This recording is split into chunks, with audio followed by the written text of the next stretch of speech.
Congressman, thank you for being back on the show. You're welcome. I want to pick up right where this conversation has left off and your reaction to what you heard at that rally in North Carolina from President Trump overnight.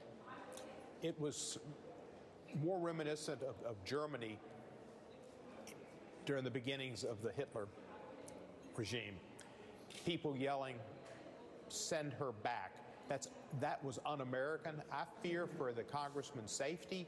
I fear for the safety of other congresspeople, hers in particular, the other three ladies, and the atmosphere that Trump is creating is dangerous to American citizens, and that's abhorrent. Congressman, there are those who will say that your rhetoric just now, invoking the specter of Hitler, for example, means that you are just as responsible for the heated rhetoric as anybody else. It's just what it is. That's where we saw crowds get behind a xenophobic, nationalistic leader who took a minority and made them scapegoats, used them as a foil for his political rise to do some of the most awful things that have ever happened in this world. I had relatives that were killed in the Holocaust. I don't like it being used. I see the same tactics being used, and to bring those tactics up and to remind people where America could be going is important. And we had it in Judiciary Committee.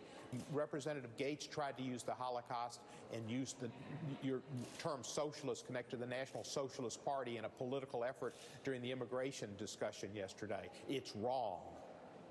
So then what is the responsibility of your Republican colleagues and your Democratic colleagues now, today? Republicans should stand up and let people know that they are for the security of all Americans, for all American citizens, and nobody should be sent back, and nobody should be encouraged to be sent back. In fact, the press should have asked Senator Graham, what would John McCain have done if this crowd started yelling, send her back?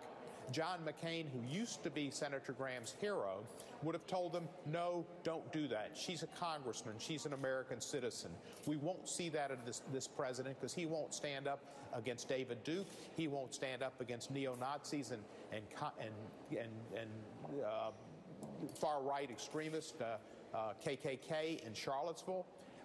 He will not stand up to anybody because that's his base. He's decided he can win by getting the turnout on his base. He's wrong. The American people are better than that. White, black, red, yellow. We have lots of people in the majority who understand that morality and human rights and dignity and tolerance and diversity are the core values of America, and they need to be supported. You obviously feel very strongly about this. We talked about your vote not to shoot down that impeachment motion that Congressman Green put forward yesterday, yet the majority of your Democratic colleagues did. Do you believe that this moment that we are talking about now might change some minds, or no? It'll change a little bit.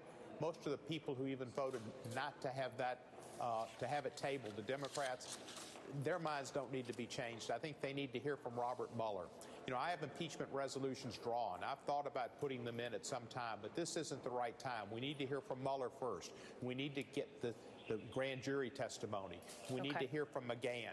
We need to have more facts, and then the time might be right in September, October. But it wasn't right, and the resolution only dealt with race. It didn't go into obstruction of justice, didn't go into emoluments, attacks on the press, attacks on the judiciary.